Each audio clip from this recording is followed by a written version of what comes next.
Tammy and Ringo by N.C. Reed. Tammy Gleason was exhausted. Having twin athletic scholarships was helping her get through college without any debt, but it was always hard this time of year. Basketball and softball overlapped just a little as basketball was winding down and softball was getting started. The games didn't clash, but they were close together. Having just finished a marathon of practice for both, she was anxious for a hot shower and some sack time.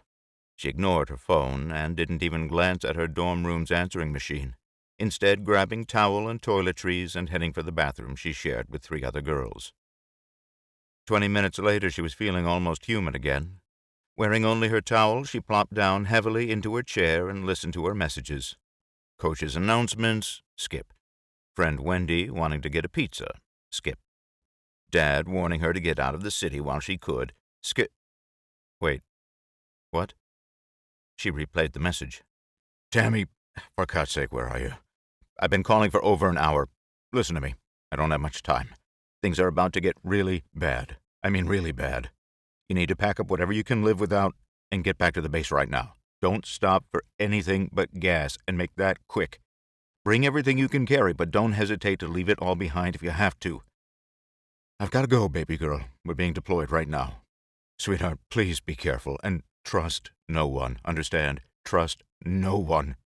The wheels are coming off, Tammy. I love you.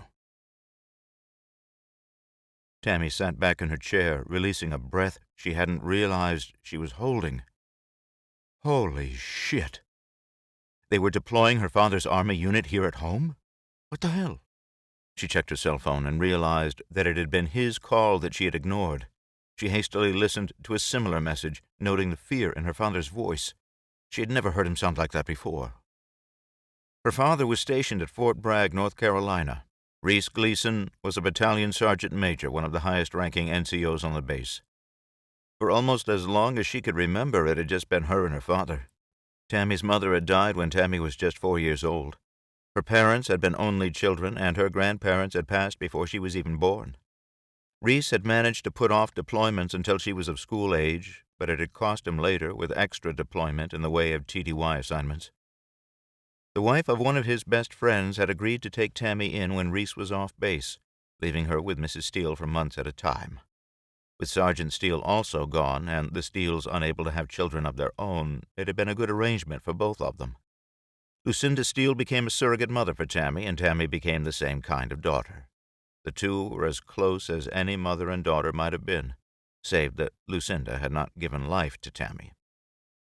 She tried her father's cell phone but got no answer. She left him a voicemail acknowledging his messages and informing him she would be on her way within the next hour. It was all she could do. She turned the television on and switched it to a news channel, wondering if there was anything being said.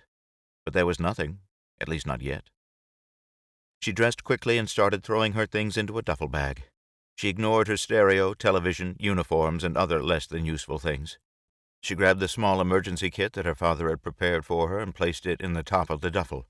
She didn't even know what was in it since it was sealed. But Reese had always told her to grab it if nothing else, and so she did. She'd open it later if she had time or had need. She was almost finished when the television gave an alert sound indicating breaking news. She stopped and waited. Ladies and gentlemen, we interrupt our regular newscast to bring you breaking news from Atlanta, where the CDC is about to hold a press conference.